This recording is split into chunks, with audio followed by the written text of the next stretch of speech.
The man on the horse wasn't a mirage. I knew that much. Mirages don't block out the sun. They don't have shoulders that broad, or a hat pulled down so low you can't see a face, only a shadow where a man should be. For 2 days, the desert had been trying to kill me with silence and heat. Now it had sent something else. My knees gave out. The cracked earth rushed up to meet me, and I didn't have the strength to stop it. My throat was a tube of sandpaper. My schoolteacher's dress, torn and stained with sweat and fear, felt like a burial shroud. I clutched the leather satchel to my chest. It was all I had left. It was the reason I was out here, dying. The hoofbeats were slow, deliberate. Not the sound of a rescue. It was the sound of a hunter approaching trapped prey. I squeezed my eyes shut, whispering a prayer to a God I wasn't sure was listening anymore. Not like this. I breathed into the dust. The hoofbeats stopped right beside me. A shadow fell over my body, a moment of relief from the brutal sun. I felt a boot nudge my shoulder, not gently. "You the one?" A voice rasped, low and rough like grinding stones. I couldn't answer.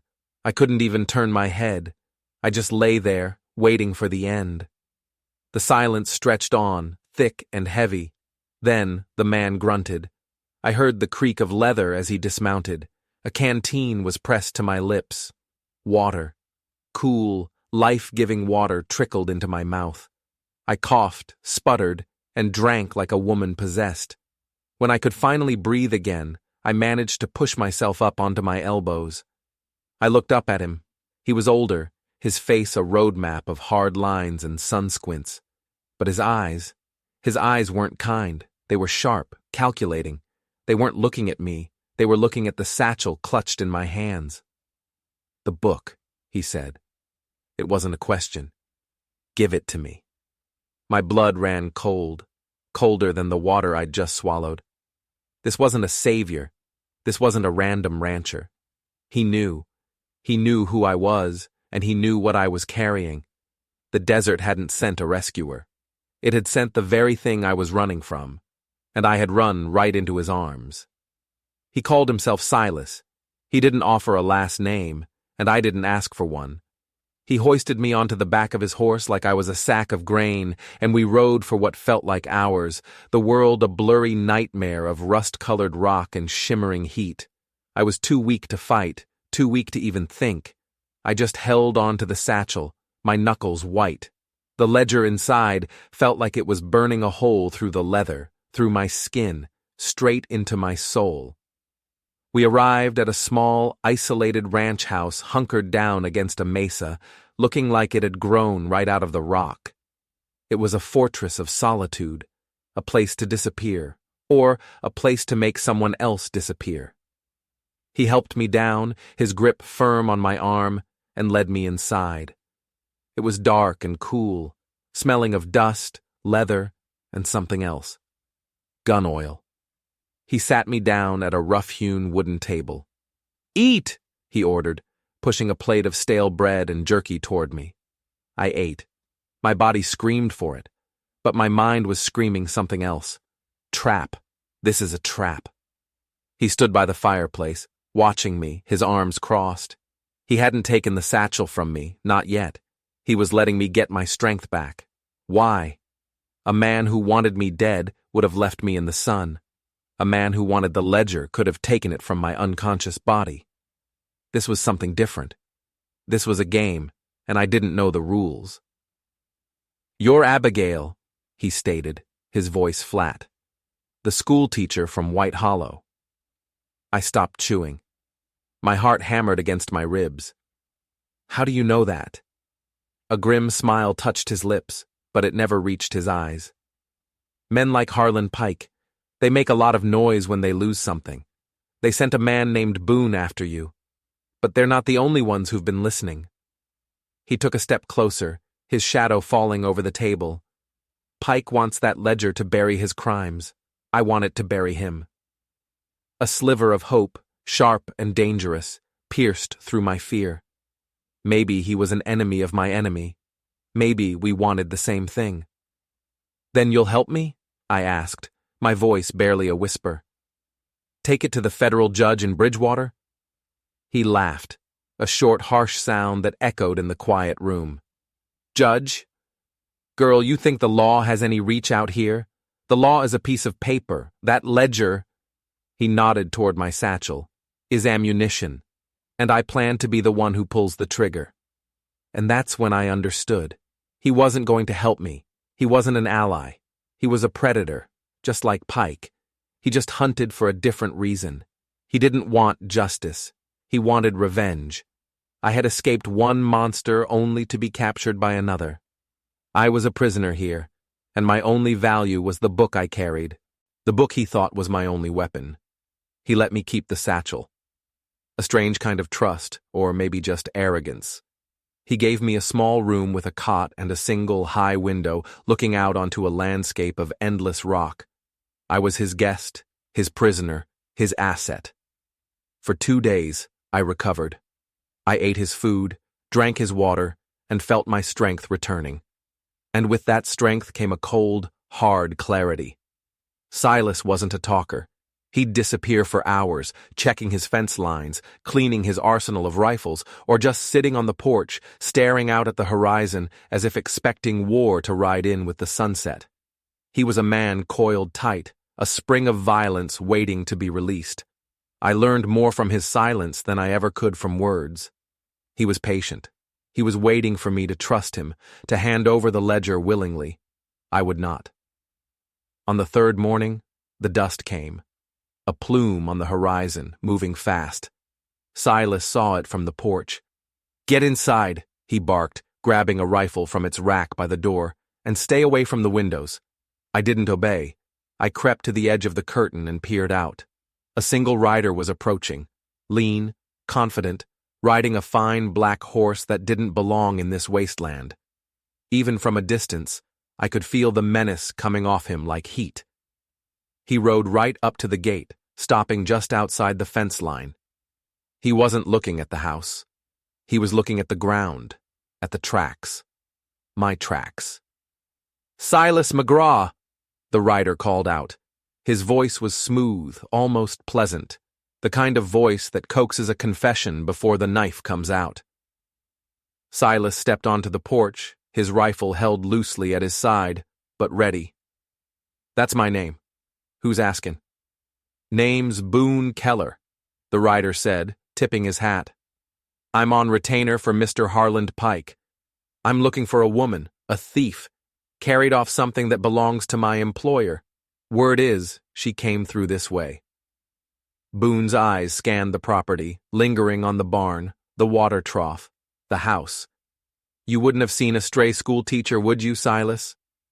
My breath caught in my throat. This was him, the hunter. Silas stood like a statue carved from granite. "Can't say that I have. This is poor country for strays. The desert usually swallows them whole." Boone chuckled. "It usually does, but this one's resilient, and she's carrying a leather satchel, full of lies and stolen accounts." He paused, letting the silence hang in the air. "There's a $500 reward. For the book. The girl is less important."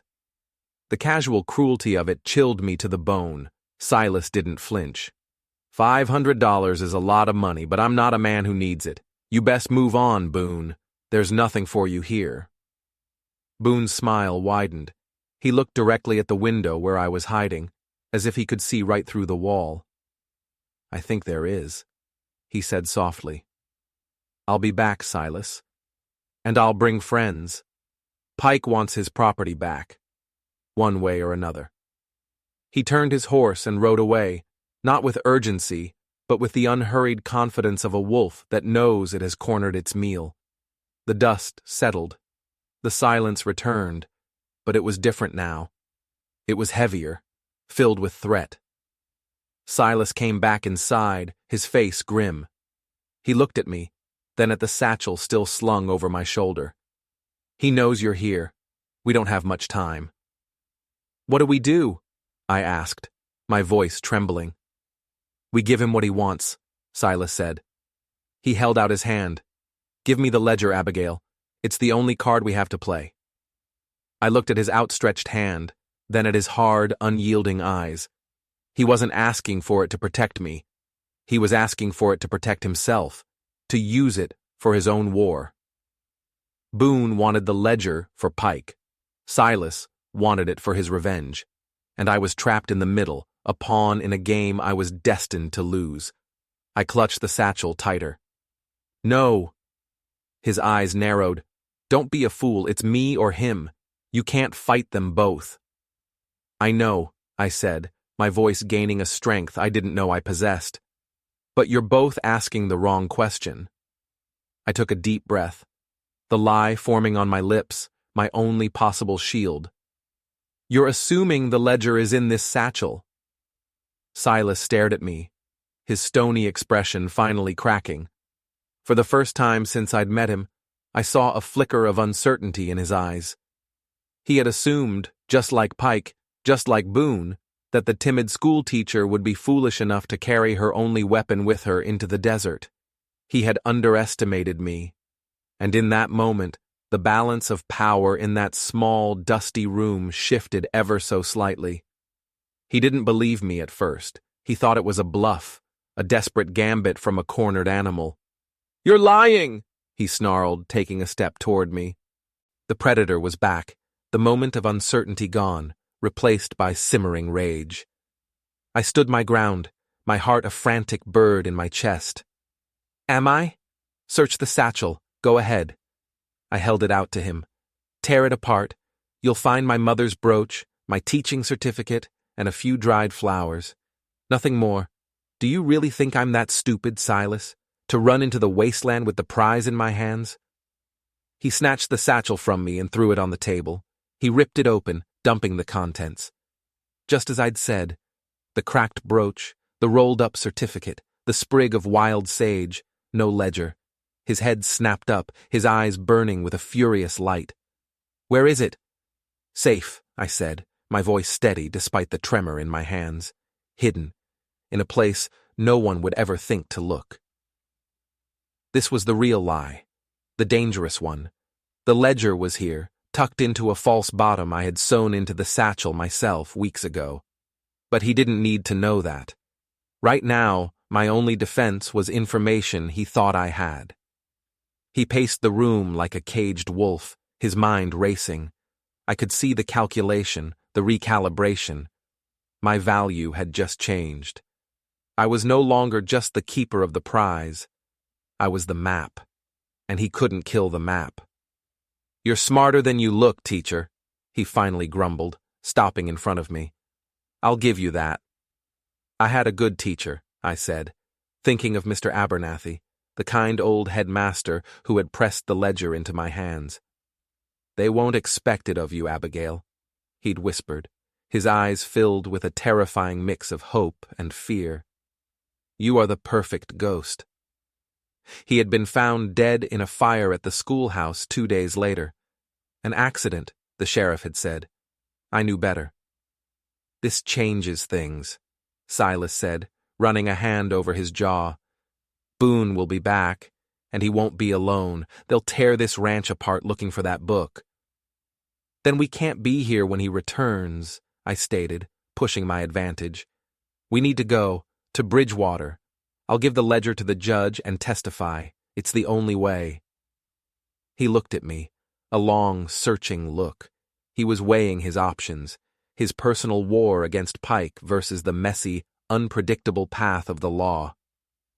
"The law's a fool's game," he repeated, but there was less conviction in his voice this time. "It's a better game than yours," I countered. "Your plan is to get us both killed. My plan might actually work." He was silent for a long time. The only sound was the wind whistling through the cracks in the walls. He was a man who had lived by his own code for so long. The idea of trusting anyone, let alone an institution, was foreign to him. But Boone's threat was real and immediate. He knew it. "All right, teacher," he said at last, a decision made. "We'll play it your way, for now." He strode to a large wooden chest in the corner and opened it. He pulled out a worn leather gun belt and strapped it around his waist. Then he pulled out a second one, smaller, and tossed it to me. A pistol sat heavy in the holster. I stared at it, horrified. I can't. You can, and you will, he said, his voice flat and hard. Where we're going, there are no bystanders. You're a part of this now, whether you like it or not. You want to get to Bridgewater? You'll have to fight your way there. Now you tell me where you hid that book, and it better be the truth, because if you're lying to me now, I'll leave you for Boone myself. I looked from the gun to his unforgiving face. He was giving me a choice that was no choice at all. I had bought myself some time, some leverage, but I had also just signed up for a war I had no idea how to fight. I had to maintain the lie. It's buried, I said, the story spinning itself out of thin air, under the hearthstone of the old mission church at Broken Crossroads. It was a real place, a ghost town halfway to Bridgewater, a place desolate enough to be believable. He nodded slowly, his eyes boring into mine, searching for any sign of deception. Broken Crossroads it is, he said. We ride at dusk. We left under the cover of a moonless night, two ghosts slipping away from a ranch that was about to become a war zone. Silas rode his powerful gray gelding, and I was on the gentle bay mare, Bellamy. The pistol felt like a lump of lead on my hip, a constant, terrifying reminder of how far I had fallen from the woman I once was. A school teacher who believed in books and reason was now an armed fugitive riding into the lion's den with a man who was equal parts savior and captor. We rode hard and fast through the low hills, Silas pushing the pace.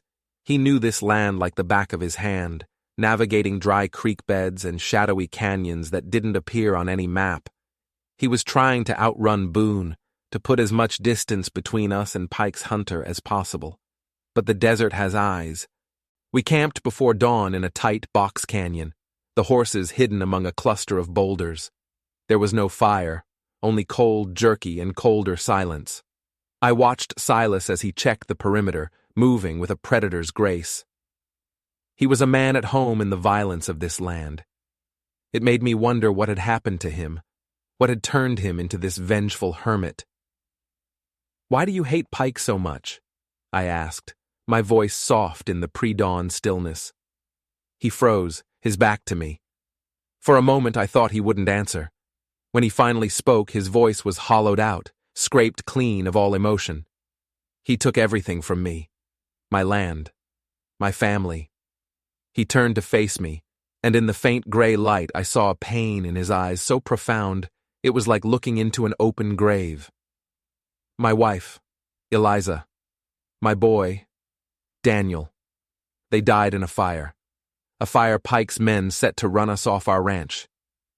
The story was so similar to what had happened to Mr. Abernathy, it sent a chill down my spine. This wasn't just about stolen land for him. This was about ghosts. "I'm sorry," I whispered. "Sorry doesn't bring them back," he said, turning away again. "But that ledger will burn Pike's world to the ground. It's the only headstone I can give them." His grief was a raw, living thing.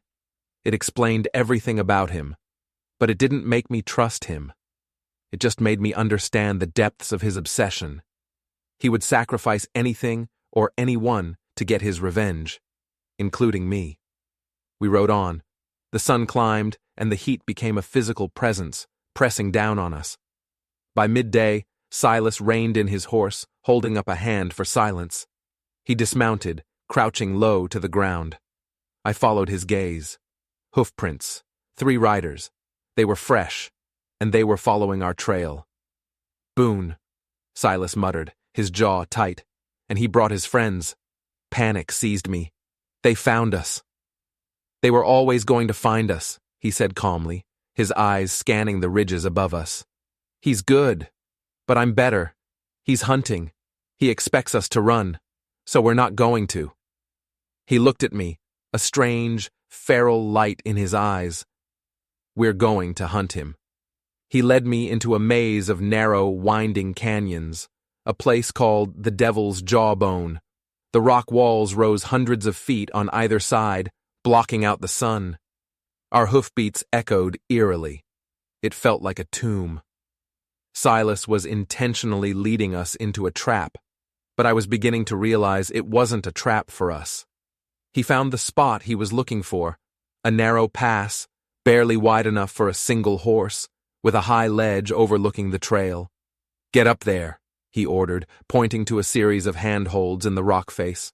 "Take the mare with you, and keep quiet, no matter what you hear." He handed me the reins to his own horse.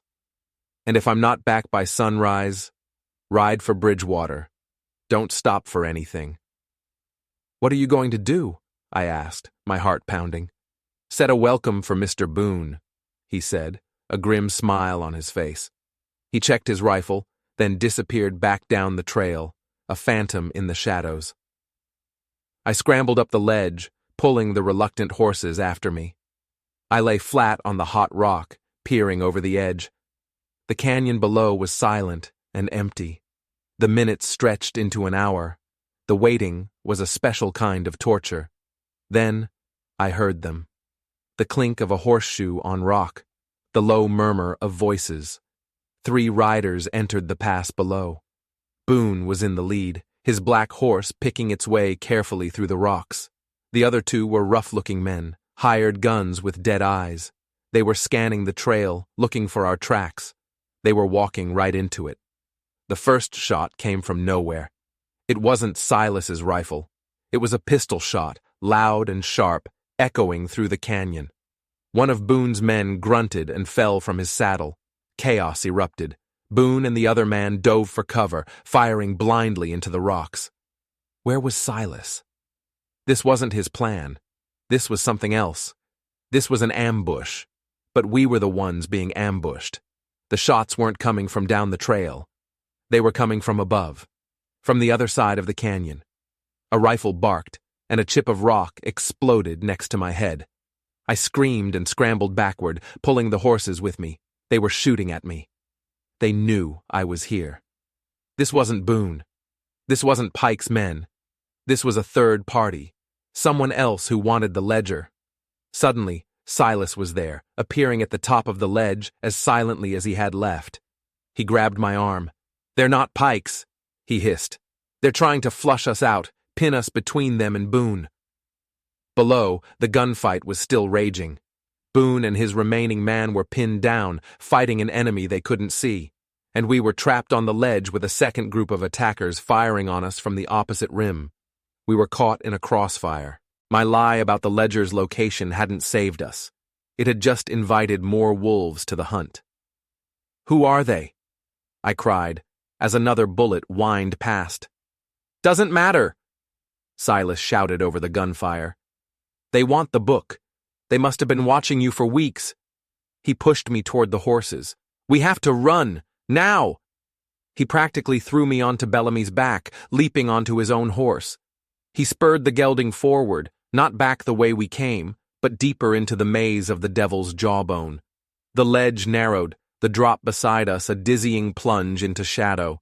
Bullets kicked up dust at our horses' hooves.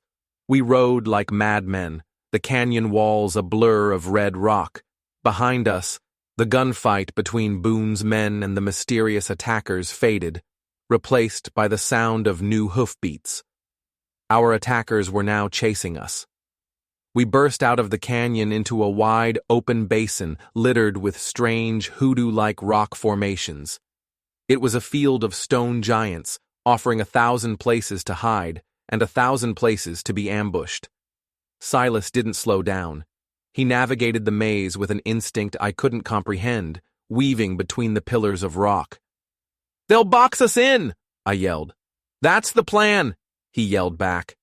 He led us to the base of a towering spire and leaped from his horse, pulling me down with him. "Stay here," he ordered, shoving me into a crevice between 2 rocks. He grabbed his rifle and scrambled up the side of the spire with the agility of a mountain goat. I huddled in the crevice, my body shaking uncontrollably. The pistol on my hip felt useless. I wouldn't even know who to shoot. The hoofbeats grew closer. 4 riders swept into the basin, fanning out, their rifles ready. They weren't the hired guns I had seen with Boone. These men were different. Dressed in dusty farm clothes, but they moved with the precision of soldiers. They weren't just thugs. They were organized. They hadn't seen where we'd hidden. They began a slow, methodical search of the basin. My heart was in my throat. They were getting closer. One of them dismounted not 20 feet from my hiding place. He was walking directly toward me. I squeezed my eyes shut, fumbling for the pistol. My hands were slick with sweat. I was going to die here. A single rifle shot cracked the air. The man in front of me crumpled to the ground without a sound. The other 3 riders whirled around, firing toward the top of the spire where Silas was perched. It was a suicide position. He was completely exposed. He fired again, a clean shot that took another rider out of the saddle. But they had him pinpointed. Bullets slammed into the rock around him, chipping away his cover. I had to do something. I couldn't just cower here and watch him die. He might be a monster, but he was the only thing standing between me and them. With a surge of adrenaline-fueled terror, I pulled the pistol from its holster. My hand was shaking so badly I could barely hold it straight. I remembered what my father had taught me so many years ago in a world that no longer existed. Breathe. Squeeze. Don't pull. I took aim at one of the remaining riders, the one closest to the spire. I closed my eyes and fired. The recoil slammed my shoulder, the noise deafening. I opened my eyes. The rider was still on his horse, untouched, but he was looking right at me. He had seen the muzzle flash. He smiled, a cold, cruel smile, and raised his rifle. But in that split second of distraction, Silas had his opening. His rifle barked one last time. The man who was aiming at me stiffened, a look of surprise on his face, before toppling sideways onto the dusty ground. The last remaining attacker, seeing his companions fall, dug his spurs into his horse and fled, disappearing back into the canyons. Silence descended. The ringing in my ears was deafening. The smell of gunpowder was thick in the air. Silas scrambled down from the spire, his face streaked with dust, a cut on his cheek. He walked over to the man I had shot at and looked down at him. Then he looked at me. He wasn't angry. He wasn't grateful. His expression was something I couldn't read. "You missed," he said. "I know," I breathed, my whole body trembling. "But you made him look," he finished. "That's all that mattered." He walked over to the first man he'd shot, the one who had been approaching me. He knelt down and rolled the body over. He froze. "What is it?" I asked, stumbling out of my hiding place. Silas didn't answer. He just stared at the dead man's face. "I know him," he whispered, his voice full of disbelief. "His name is Cole Younger. He was my neighbor, a good man. His farm bordered mine." He looked up at me, his eyes wide with a terrible, dawning horror. "Abigail, these aren't Pike's men, and they're not bounty hunters." He stood up and looked at the other bodies. Recognition dawned on his face with each one. "Jed, Marcus." He was naming them. "These are the men from the valley, the ranchers Pike ran off, the ones whose names are in your ledger." The world tilted on its axis. My mind couldn't process it. The men who had just tried to kill us were the victims, the very people I was trying to help. "But why?" I stammered. "Why would they try to kill us?" Silas looked from the dead men to me, the pieces clicking into place behind his eyes with terrifying speed. "Because it's not about revenge for them.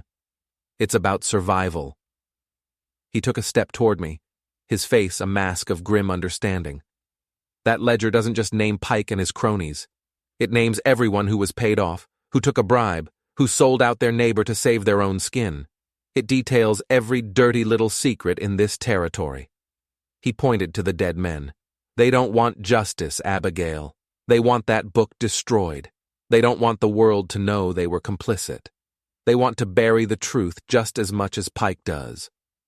My lie had been more dangerous than I could have ever imagined. I hadn't just created a phantom prize for my enemies. I had created a beacon for a whole new army of them, an army of desperate, frightened men who believed I held the proof of their shame, and they would stop at nothing to silence me. We weren't just being hunted by the powerful. We were being hunted by the powerless, too. And in this land, they were far more dangerous. Broken Crossroads, Silas said, the name of the ghost town I'd invented as the hiding place now tasting like ash in his mouth. They heard the name. They must have a man in Pike's camp, someone feeding them information. He looked at me, and the last shred of trust between us evaporated. They're going there. They're going to tear that church apart, stone by stone, and when they don't find it, they'll know I lied. I finished for him, and they'll know we're heading to Bridgewater. Every farmer, every rancher, every desperate soul whose name is in that book will be riding for us, he said, his voice low. We haven't just kicked a hornet's nest. We've set the whole prairie on fire. We had to move. We took the rifles and ammunition from the dead men, leaving them where they fell for the buzzards. The weight of their identities pressed down on me. They weren't villains. They were men like my father, trying to survive in a world that had broken them, and I had led them to their deaths. The ride was silent and grim. Every shadow looked like an ambush. Every gust of wind sounded like hoofbeats. The camaraderie born from the gunfight was gone, replaced by a tense, fragile alliance. I was a liar, and he was a man obsessed. We were using each other, and we both knew it. As dusk began to settle, painting the sky in shades of blood and bruises, we saw smoke. A thin column, rising from a cluster of cottonwoods up ahead. It could be a trap. It probably was a trap. We go around, I said. No, Silas replied, his eyes fixed on the smoke. The horses need water, and we're out of it. He looked at me, his face set. We've been running. Now we stop. We see who's waiting for us. It was the most reckless thing he could do, and yet I understood. We couldn't outrun everyone. At some point, we had to face what was coming. He drew his rifle. I drew my pistol, the cold metal a familiar weight in my hand now. We approached the camp slowly, using the trees for cover. There was only one man at the fire. He was slumped against a log, his head in his hands. His horse was hobbled nearby. As we got closer, I saw that his shirt was dark with blood. It was Boone, the hunter. He was wounded, his black horse favoring one leg. It looked like he had barely escaped the crossfire in the canyon himself. He heard us at the last second, reaching for his gun, but Silas was faster. The muzzle of his rifle was inches from Boone's face before he could even clear leather. Don't, Silas warned. Boone looked up, his face pale with pain and exhaustion. He saw me standing behind Silas, and a strange look crossed his face. Not hatred, resignation. You, he breathed. The whole territory's gone crazy for you. Who were those other men? Silas demanded. In the canyon. Boone managed a weak, pained laugh. The ghosts of Pike's past, I reckon. Looks like you made some new enemies, teacher. He winced as he tried to shift his position. Pike's not the only one who wants that book of yours to disappear. It confirmed what Silas had already figured out. What do you want, Boone? I asked, stepping forward. He looked at me, his eyes surprisingly clear. At first, the money. Now, he shook his head. Now I just want to understand why Harlan Pike, the most powerful man in this territory, a man who could buy the governor, is so terrified of one little schoolteacher. There was something in his voice, a genuine curiosity that went beyond a simple bounty. He's not afraid of me, I said. He's afraid of the truth. Silas pressed the rifle harder against Boone's cheek. Give me one good reason I shouldn't end this right here. Boone looked past Silas at me. Because I can help you, he said. Pike's not my master, he's my father. The confession hung in the air, more shocking than a gunshot. Silas and I exchanged a look of disbelief. He doesn't claim me, Boone continued, a lifetime of bitterness in his voice. Never has. I'm the bastard son, the dirty secret. All my life, I've done his bidding, trying to earn a name I was never given. He sent me for that ledger, promising me that if I brought it back, he'd finally acknowledge me. Make me a pike. He coughed, a spray of blood speckling his lips. But after that firefight, I started thinking, what's in that book that he's so desperate to hide? What's in there that's worth more to him than his own son? He looked at me, a desperate plea in his eyes. Tell me. I need to know. This changed everything. Boone wasn't just a hunter. He was a key, a way inside Pike's fortress. Silas saw it too. He slowly lowered his rifle. His crimes are in it, I said, deciding to trust this strange, wounded man. Murder, theft, bribery, everything he did to build his empire. But it's more than that. It's the names of his partners, the politicians, the lawmen, the ones who helped him. Boone's face tightened. He told me my mother just left, ran off with a gambler. Was her name Maria? I asked softly, remembering a specific entry in the ledger, a payment to a doctor for silence regarding the accidental death of a woman named Maria at the Pike Ranch. Tears welled in Boone's eyes. He nodded, unable to speak. He lied to you, I said gently. She didn't leave. The truth settled over him, a crushing weight. The hunt for his father's approval was over. It had been a lie from the start. He looked up at Silas. He's got a war wagon coming, an armored coach, full of mercenaries. He's not going to let you reach Bridgewater. He's going to turn it into a slaughter. Silas stared at Boone, his own quest for vengeance momentarily forgotten, eclipsed by this new, terrible revelation. Pike wasn't just sending a few men. He was sending an army. And then, a new thought, cold and sharp, cut through my mind. I looked at Silas. You knew, I whispered. You knew it was this bad. That ranch of yours. It wasn't a home. It was a listening post. You've been watching him for years. Silas didn't deny it. He just nodded grimly. Watching and waiting. Waiting for what? For you, he said simply. For the one piece of evidence that could bring it all down. The one person brave enough, or foolish enough, to steal it. I felt like I had been struck. My entire journey, the thirst, the fear, the flight, it wasn't an accident. I hadn't stumbled upon Silas. He had been waiting for me. He had let the desert break me so he could pick up the pieces and point them like a weapon at Harlan Pike. My harrowing escape was just the opening move in his long-planned game of chess. We made a strange trio, a vengeful widower, a disillusioned schoolteacher, and a dying, disowned son.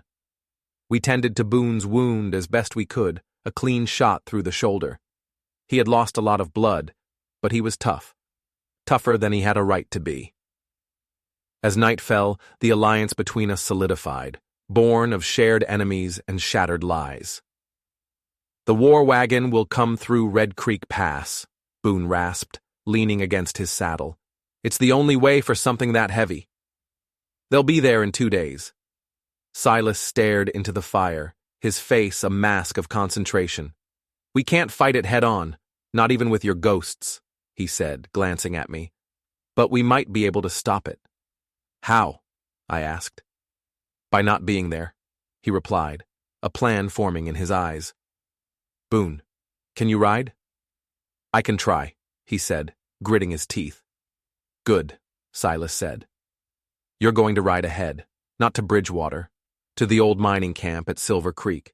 There are men there, old hands of Pike's that he crossed one too many times, men who would love a chance at his payroll. You tell them about the war wagon. You tell them what it's carrying. It was a brilliant, ruthless plan.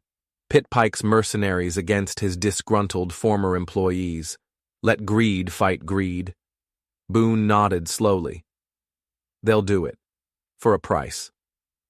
Pike's paying, Silas said with a grim smile. They just have to collect it from his men. As Boone prepared to leave, he looked at me.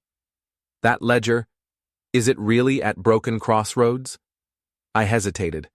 The lie had become a complicated, living thing. But now, with this fragile trust between us, it felt wrong.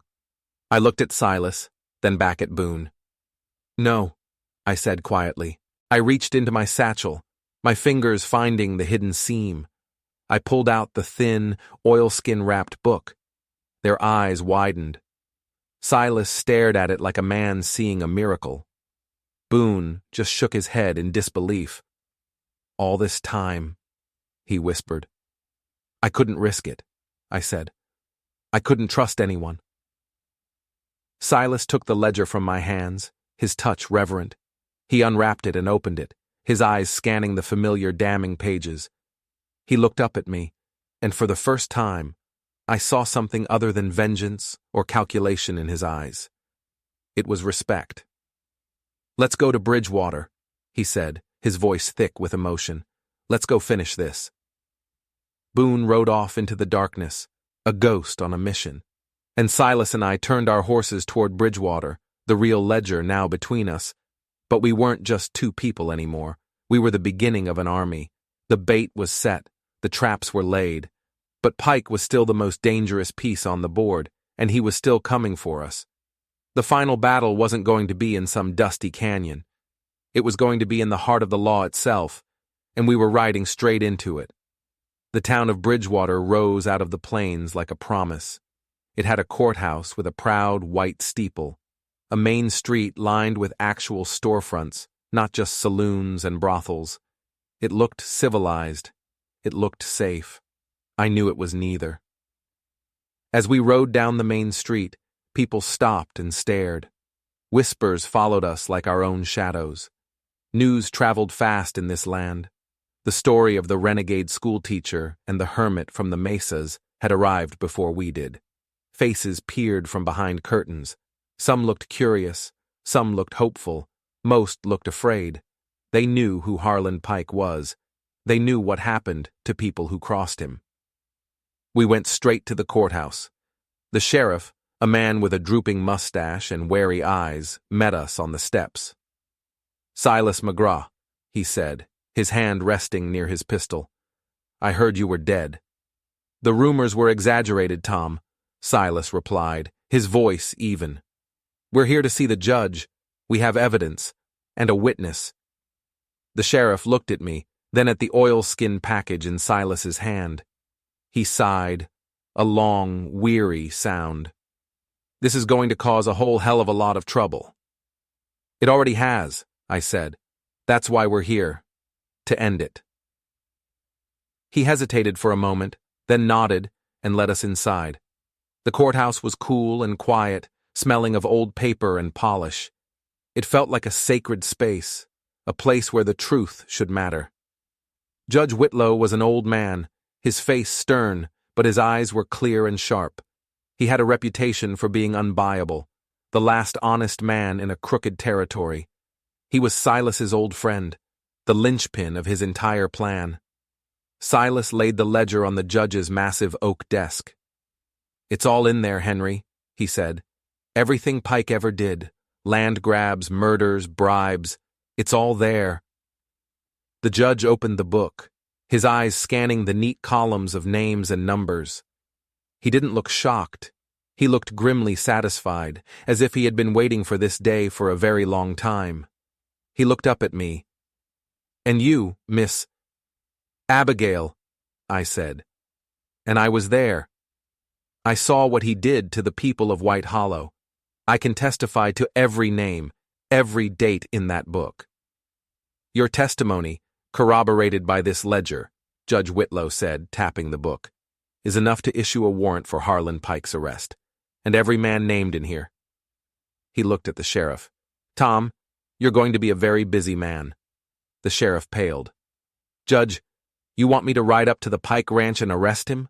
My 2 deputies and I? He's got 50 hired guns up there." "You won't have to," Silas interjected. "He's coming here. He thinks we're cornered." Just then, a deputy burst into the room, out of breath. "Judge, there's a rider from the Silver Creek mining camp. He says Pike's war wagon was ambushed. There's a war going on at Red Creek Pass." A slow smile spread across Silas's face. Boone had done it. Phase 1 was complete. Pike's army was fighting itself. But our relief was short-lived. A second rider galloped into town moments later, this one from the east. "It's the farmers!" he yelled from the street. "They're coming! A whole mob of them! They burned the church at Broken Crossroads, and now they're riding for Bridgewater." My blood ran cold. The ghosts. The men whose shame was recorded in the ledger. They had discovered my lie, and now they were coming, a wave of desperate, angry men caught between the law and their own ruin. They weren't coming to help. They were coming to destroy the evidence. They were coming to destroy me. The town was now a powder keg, trapped between Pike's remaining forces, the approaching mob of ranchers, and the flimsy shield of the law. Judge Whitlow looked at the sheriff. "Barricade the streets," he ordered. "Deputize every able-bodied man you can find. We're not letting this town fall." The judge turned to me. "Abigail, your testimony is now more important than ever. We need to get it on the record, officially." We worked frantically. While the townspeople built makeshift barricades out of wagons and barrels, I sat with Judge Whitlow and a clerk, my voice growing hoarse as I recounted every detail, every threat, every stolen acre, every life ruined by Pike's greed. The clerk's pen flew across the page, capturing the truth, turning it into an official weapon. By late afternoon, the first of the ranchers arrived. They didn't ride in shooting. They surrounded the town, a silent, grim posse, their faces a mixture of fear and fury. They were waiting. Then, from the west, came a new cloud of dust, smaller. A black carriage, pulled by 6 black horses, rolled to a stop just outside the barricades. Harland Pike had arrived. He stepped out of the carriage alone, dressed in a fine black suit, looking more like a businessman than a murderer. He stood there, studying the town he intended to break. This was the final move, the checkmate. He had a mob at his back and a town under siege. He thought he had already won. He requested a parley. Judge Whitlow, Silas, and the sheriff went to the barricade to meet him. I watched from the courthouse window, my hand on the pistol I now wore, without thinking. "Judge," Pike said, his voice calm and reasonable, "you have a misunderstanding. This woman is a thief and a liar. She has stirred up this regrettable mess." He gestured to the silent mob of farmers. "These good people are terrified. Give me the woman and the book she stole, and I will disperse this crowd. No one needs to get hurt." "The book is evidence, Harland," the judge said, his voice firm, "and the woman is a witness under the protection of this court. You are under arrest." Pike laughed, a rich, confident sound. "Arrest? You in what army, Henry? Your town is surrounded. My men will be here soon enough, what's left of them. You have no move left." "That's where you're wrong," a new voice cut in. From the south, another group of riders appeared. It was Boone, leading a ragged group of 20 men, the miners from Silver Creek. They were armed to the teeth, and they looked like they had just won a war. They had Pike's payroll, and now they had come for more. Pike's face, for the very first time, showed a flicker of shock. He stared at his son, the boy he had disowned, now leading an army against him. "Boone," he whispered, his voice full of disbelief. "It's over, father," Boone said, his voice clear and strong.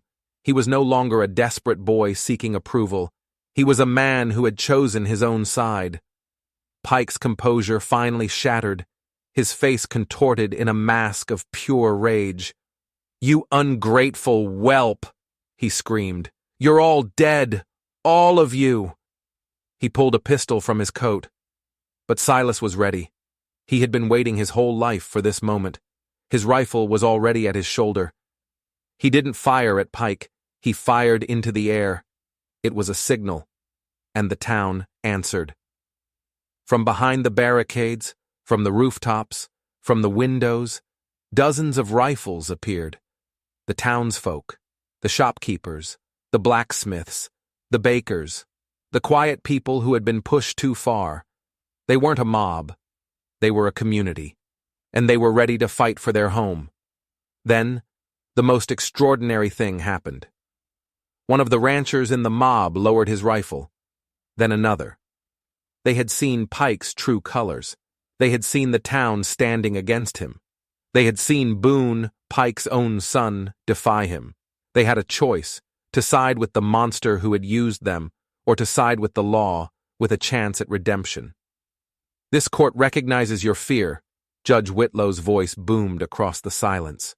"But justice is not about revenge. Testify against Pike, and you will be shown mercy. Help him, and you will fall with him." Pike stood alone, surrounded. The mob he had counted on was dissolving. His mercenary army was defeated. His son had betrayed him.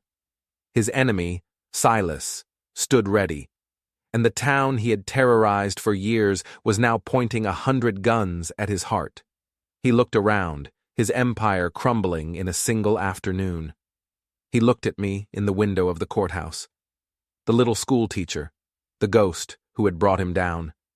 He raised his pistol, not at Silas, not at the judge, but at me. A single shot rang out, not from Silas, not from the townsfolk. It was from Boone. Pike staggered, a look of utter shock on his face. He touched a hand to his chest, where a red flower was blooming on his white shirt. He looked at his son one last time, a question in his eyes. Then he fell to the dust, and the silence that followed was absolute. The war was over. In the aftermath, justice was swift and messy, but it was justice nonetheless. The ledger and my testimony were enough. Pike's network collapsed. The corrupt politicians and lawmen were exposed. The ranchers who testified were given amnesty and help to reclaim their stolen lands. The territory began to heal. Boone was given a pardon for his role in bringing down his father. He took the Pike name, not to claim the tainted inheritance, but to rebuild it into something honorable. And Silas, he finally found his peace. With Pike gone, the ghosts that haunted him seemed to recede. The hardness in his eyes softened. He was still quiet, still a man of the mesas, but the vengeance was gone, replaced by a deep, weary calm. I reopened the schoolhouse in Bridgewater. It was filled with more students than ever before, children of ranchers and shopkeepers, the children of the men who had once hunted me. They were learning to read and write, learning that the truth, no matter how dangerous, was a weapon worth wielding. One evening, as the sun set, casting a golden glow over the healing land, Silas came to the schoolhouse. He leaned against the fence, watching the children run home. "You did it, teacher," he said quietly. "You won." "No," I corrected him, stepping outside to join him. "We won." He looked at me, a real smile finally reaching his eyes. "What will you do now, Abigail? The world is yours." I looked out at the vast, open prairie. It no longer looked like a threat. It looked like a promise, a blank page. "I think I'll stay," I said. "This place needs a teacher." I looked at him. "And maybe a protector." He nodded, understanding. "Then we'll watch over it together." We stood there in the fading light, two survivors who had walked through fire and found something new on the other side. The story was over, not with an ending, but with a beginning. The desert was still a cruel thing, but it had a way of stripping you down to who you truly were, and we had both discovered we were stronger than we had ever known. If you enjoyed this story, and believe that even in the darkest of places, a single voice can bring the truth to light, don't forget to like this video and hit that subscribe button. Let us know in the comments what you thought of Abigail's journey. Your feedback helps us find more stories like this one, tales of justice, survival, and the enduring strength of the human spirit. Thanks for watching.